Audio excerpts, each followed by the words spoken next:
Hi Sister Lock enthusiasts, welcome to my channel. It's your girl Mariam coming to you another week with another video. I hope you guys are keeping well. I can see now I've just got over 200 subscribers. How happy am I?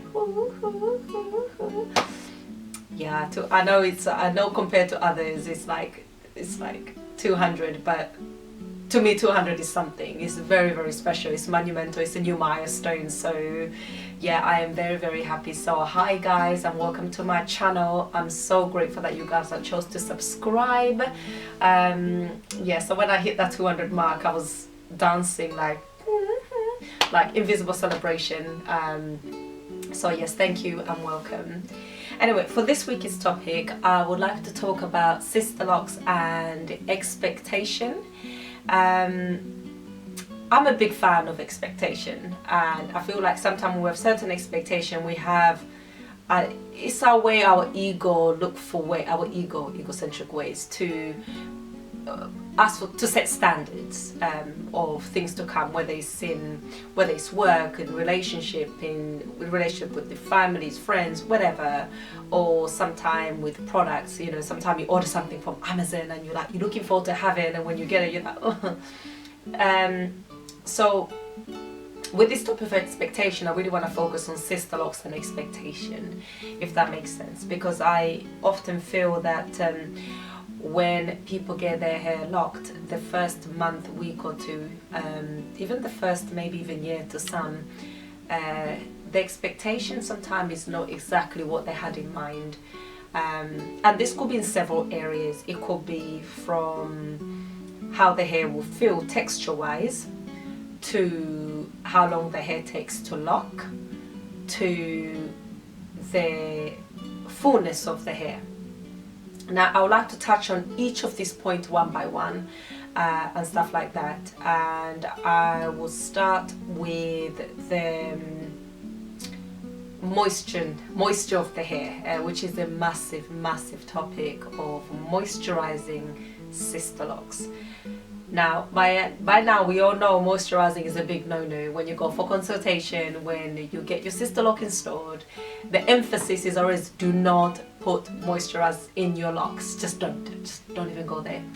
One, with the moisturizer, it can attract build-up, it can attract lint and stuff like that, which is really what you're trying to avoid. On top of that, at the beginning when you get your hair locked, we tell you not to wash your hair for some time. So coupled not washing your hair alongside, say, leave-in conditioner and some additional grease, that is not going to basically work out well for your hair. Also, your hair also produces some moisture, so in a way, in the end, you might end up with a little bit of a build-up. But I think the reason why people do it, not because they want to be defiant to the loctician what they say, I generally believe to do with the expectation that they had what the hair would feel like. Now for most of us, before we get our hair locked, is we are either loose natural, or we either wear weaves, extensions or wigs, whatever. But either way, at some point we put some type of products in our hair, where there will be olive oil, coconut oil, cantu, shea butter, whichever, you know, it ends up in our hair.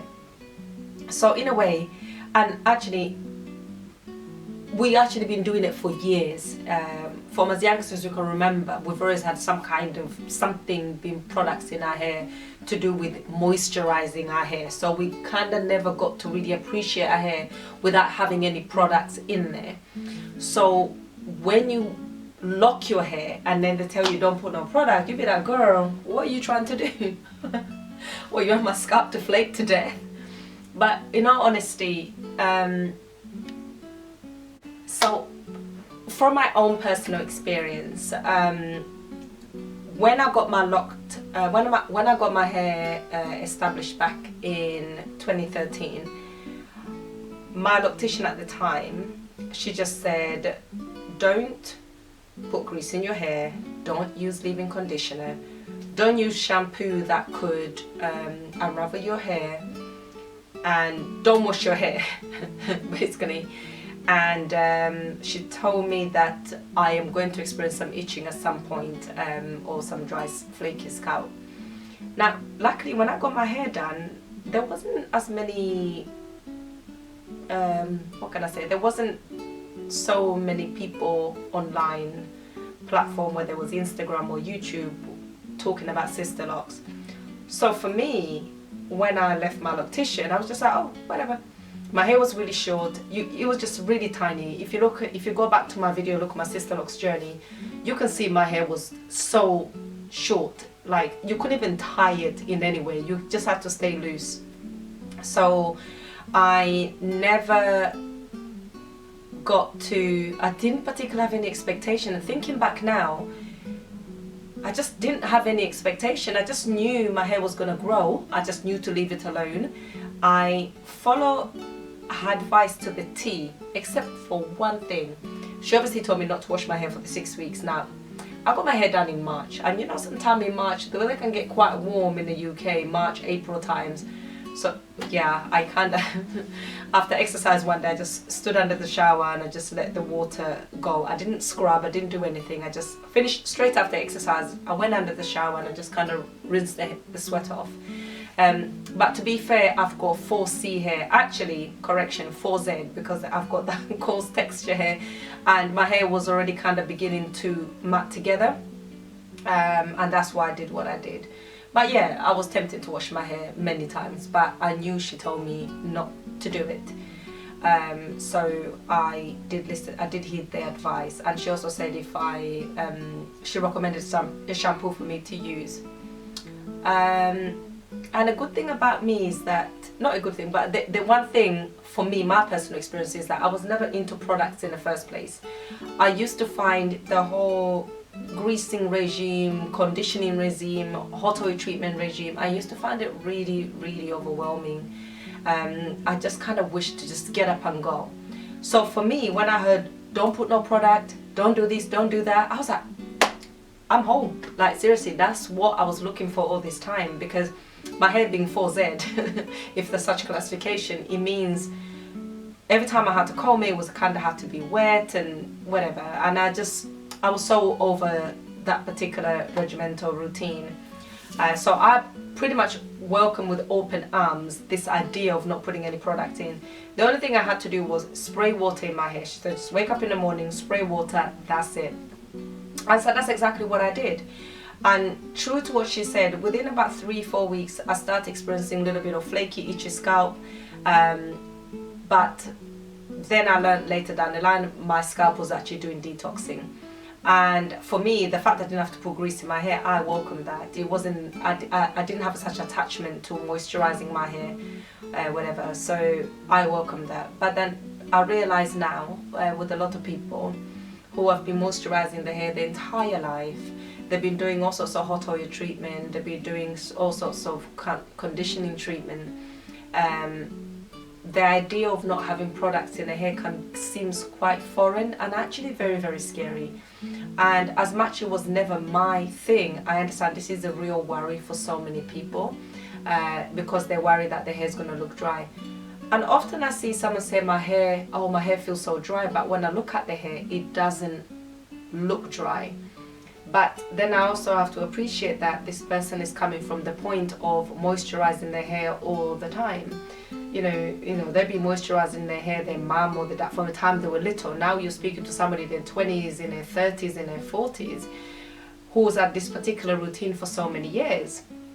And what that routine means is that at some point, every time they felt their hair, there was always something that manipulated the way the hair felt.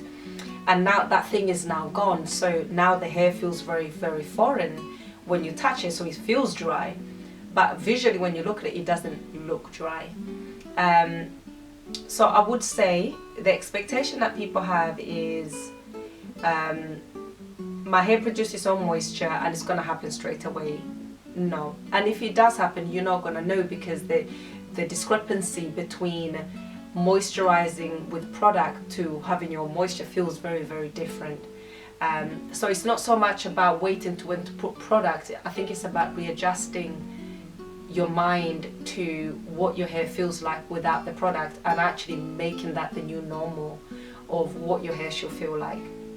Now my hair does look a little bit on the shiny side, But believe it or not, I've got zero product in my hair. I don't put anything in my hair. Nothing. I shampoo my hair once a week. Again, that's because I've got very mature locks and I do exercise. But if you just got your hair done, please do not shampoo your hair once a week. Your optician might be mad at you, so don't do it. But I shampoo my hair once a week. Sometime at longest I go is maybe every 2 weeks, but I try not to go any further than that. And just enjoy the process. Please do just enjoy the process. And sometimes just because if you think your hair feels dry, it doesn't necessarily mean it looks dry. It just means that you're not adjusted to it, okay? And when you get through the itchy scalp, it doesn't mean your scalp is dying for grease. It just means your scalp is detoxing itself, and give it time.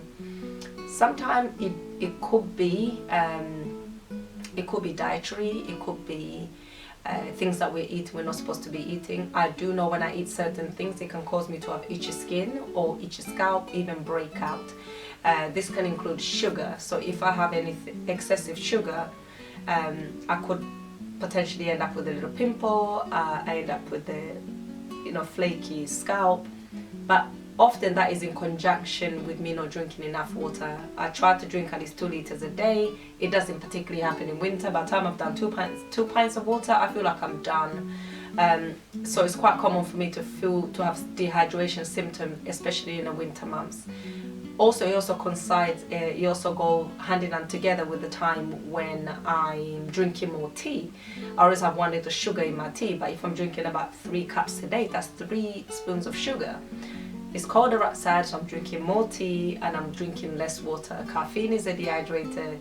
So in a way, no wonder I'm getting flaky scalp. But again, it's not particularly obvious to other people. It's just maybe obvious to me because I'm aware, but from the naked eye, from other people, they don't even notice. So again, when it comes to your hair, when you get it done at first, please don't feel, oh my god, because you feel like you've got dry scalp, because you feel that, it doesn't mean it's noticeable to anybody else. And often we judge ourselves more harshly, and we're more critical of ourselves, our image, our hair, than most people on the outside. We actually were our own worst enemy, as in to ourselves. We are harsher and we are highly critical of our own, everything that we own. Sometimes if we say things out loud to another person that we say to ourselves, I think we will not be friends. We will not be friends with ourselves, if that makes sense. So take it easy, and don't be too consumed with the dry scalp. Okay. Hi enthusiast, I'm back and my light is gone off. So my last point is, how long will it take for the hair to lock? Again, this one is it really just depends on, again, on your hair. I can't really say. So if my video seems dark, it's because my lighting, the batteries just run out. Ugh. But anyway, how long it takes for the hair to lock, it really just depends on your hair type and the type of pattern that you have, as I said earlier, and also your wash pattern. I realize that the more you wash your hair at the early stages, especially if you're really scrubbing your hair, that could really prolong the locking process. And also, if you're tying your hair up really tightly, the hair at the front is always going to come out. So anything that causes the lock to be stretched out on the early stages can potentially lead to prolonging your hair being locked as well. So again, so the locking process will determine on the manipulation you do with your hair and how often you get your hair retightened. So if you go for a prolonged period of time without having your hair retightened, that could damage your locks. And if you're manipulating your hair excessively, that would damage your locks. And if you are using products in your hair, that could damage your locks. So there's a lot of things that could damage your locks, but it's not so scary. Just leave your hair alone. Leave it alone, that's all, and you'll be just fine. So don't be overwhelmed, just enjoy the process, okay? And if you feel like, oh my god, I've got to wash my hair, band it like your life depends on it. because not only that, when you get your hair done, when you go for a retightening and you've washed your hair with that banding, it's gonna take a whole long time to do your hair. If it takes typically 3 hours to do, or 3.5 hours, it might even take up to 5-6 hours. I kid you not. So please band your hair when you can, because it prolongs the locking process. Alright, I hope that's helpful, and thank you guys. Sorry the video is a little bit dark because my light is decided to run away and it needs charging. So thank you for watching, and take care, and I'll see you on the next video. Bye. Oh, before I go, length check. So this is how long my hair is now. For my hair itself. Did I have my expectation my hair will look like this? No, but at 7 years locked, this is what my hair looks like, and this is how long it is.